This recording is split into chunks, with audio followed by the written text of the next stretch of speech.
اعوذ باللہ من الشیطان الرجیم بسم اللہ الرحمن الرحیم اذهبا الى فرعون انه طغى فقولا له قولا لینا۔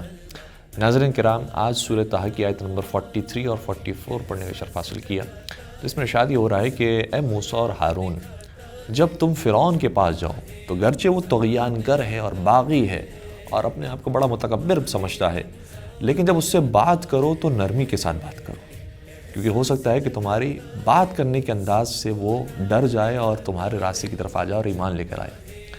عزیزان گرامی، سب سے ہائی لیول کی مثال قرآن کریم نے دی ہے کہ فرعون کے سامنے بھی اگر بات کرو تو نرمی سے کرو، چاہے جائے کہ ہم اپنے اختلافات کی بات کریں، چاہے وہ مسلمانوں کے درمیان ہو، مومنین کے درمیان ہو، یا بین المذاہب ہو، بین الادیان ہو، تو جب بات کی جائے تو نرمی کے ساتھ بات کی جائے، اس بات کا اثر ہی کچھ اور ہوتا ہے۔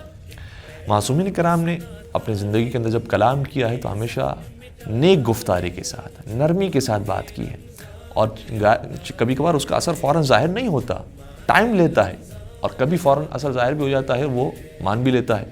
اور جو قرآن کریم کی آیت ہے فرعون کے بارے میں، تو فرعون سے اگر نرمی سے بات کی بھی گئی ہے تو فرعون اس کے باوجود مانا نہیں۔ ہماری یہ ذمہ داری نہیں ہے کہ وہ تبدیل ہوتا ہے یا نہیں ہوتا، ہماری ذمہ داری یہ ہے کہ ہم نرمی سے بات کریں، شاید اس کے اوپر ہماری بات کا اثر ہو جائے اور وہ بدل جائے۔ اور اس نرمی سے گفتگو کرنے کے اندر بھی جو پہلا جملہ ہے اس کا امپریشن ہی کچھ اور ہوتا ہے، جس طرح سے مشہور بات بھی ہے کہ first impression is the last impression. تو ہم کس انداز میں سامنے والے کو مخاطب کر رہے ہیں، اپنا بھائی کہہ رہے ہیں، دشمن کہہ رہے ہیں، یا ہم غیر کہہ کر بات کر رہے ہیں، اس کا بڑا اثر ہوتا ہے۔ کچھ سوشل میڈیا پر بھی افراد ہیں جو بڑا خوبصورت کام کر رہے ہیں، وہ ہم دیکھتے ہیں کہ کس طرح سے مخاطب کرتے ہیں اپنے آڈینس کو۔ کبھی کبھار وہ کہتے ہیں ملینئر ہو، گرچہ ان کے سننے والے ہو سکتا ہے کہ ایک نارمل انسان ہو، لیکن وہ مخاطب کرتے ہیں تو ملینئر کہہ کر مخاطب کرتے ہیں۔ اسی طرح سے بہت سارے ہیں جو حضور والا کہہ کر، جناب والا کہہ کر گفتگو کرتے ہیں، تو سننے میں لطف آتا ہے کہ آدمی کیا میسج دینا چاہ رہا ہے۔ اور ہمیں طبیب کی طرح کام کرنا ہے۔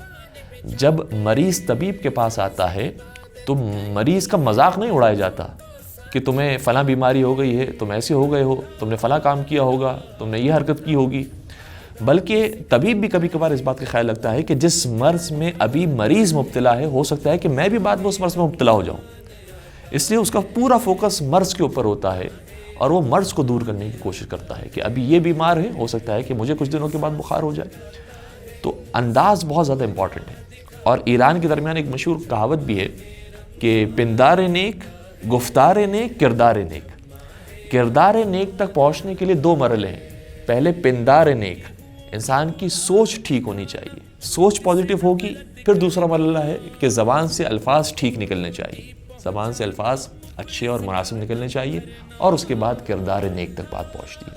اور خود ایران کے درمیان جو افراد رہ چکے ہیں، اور چونکہ ہمارا بھی سابقہ ہے، تو ہم جانتے ہیں کہ ایران کے اندر گفتگو کرنے کا انداز ہی بڑا خوبصورت ہوتا ہے۔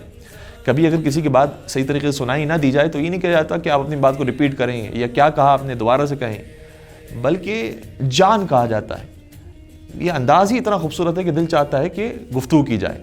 اگر کوئی بڑا شخص کسی بچے کو دیکھتا ہے کہ اس سے غلطی ہو گئی ہے، تو وہ یہ نہیں کہتا کہ بیٹا تم نے غلطی کر دی یا بچہ تم نے غلطی کر دی، بلکہ وہ اپنے آپ کو اس مقام پر رکھ کر کہتا ہے کہ امو جان آپ نے یہ غلطی کر لی، یا مادر جان آپ نے یہ غلطی کر دی۔ تو انداز گفتگو کیا ہے، یہ بہت زیادہ اہمیت کا حامل ہے۔ بہلول دانا کے سامنے ایک شخص آیا، اس نے کہا کہ اے بہلول دانا، آپ اتنے عاقل، اتنے عقلمند انسان ہیں، تو آپ ہمیں کوئی مشورہ دیں، ہمارا کاروبار نہیں چل رہا۔ تو انہوں نے ایک بہترین مشورہ دیا، ظاہر مشورہ دیا کہ بہت سارے اخروٹ اپنے پاس ذخیرہ کر لو، اور جب اس کی قیمت بڑھ جائے تو پھر اسے بیچو۔ اس نے یہ کام کیا، اور جب قیمت بڑھ گئی تو اسے بیچ دیا۔ جب اس کاروبار سے فارغ ہو گیا تو دوبارہ بہلول کی خدمت میں حاضر ہوا، لیکن اب بہلول کو دانا اور عاقل کہہ کر پکارنے کے بجائے کہا بہلول دیوانے، کیونکہ ان کا نام دیوانہ تھا، اور جو دنیا والوں کے درمیان مشہور تھا کہ یہ دیوانے ہیں اور مجنون ہیں، تو مجنون کہہ کر ان کو مخاطب کیا۔ بہلول نے پھر اسی انداز کا انہیں مشورہ دیا، کہا کہ خربوزے خرید لو، جب اس کی قیمتیں بڑھیں گی تو پھر بیچ دینا۔ جب خربوزے خرید لیے، کچھ دنوں کے بعد ان خربوزوں کو جا کر دیکھا تو سب سڑ چکے تھے۔ تو کہا کہ پہلی دفعہ تو تم نے بڑا اچھا مشورہ دیا تھا، دوسری دفعہ تمہیں کیا ہو گیا، میرا نقصان ہو گیا۔ کہا کہ تم نے پہلی مرتبہ مجھے عقل مند اور عاقل کہہ کر پکارا تھا، بہلول دانہ کہا تھا تو میں نے ویسے ہی تمہیں مشورہ دیا، اور دوسری مرتبہ جب بہلول دیوانے کہا تو پھر میں نے ویسا مشورہ دیا۔ تو ہم جس انداز سے سامنے والوں کو مخاطب کریں گے ہمیں ویسے ہی جواب کی پھر توقع بھی رکھنی چاہیے۔ والسلام علیکم ورحمۃ اللہ وبرکاتہ۔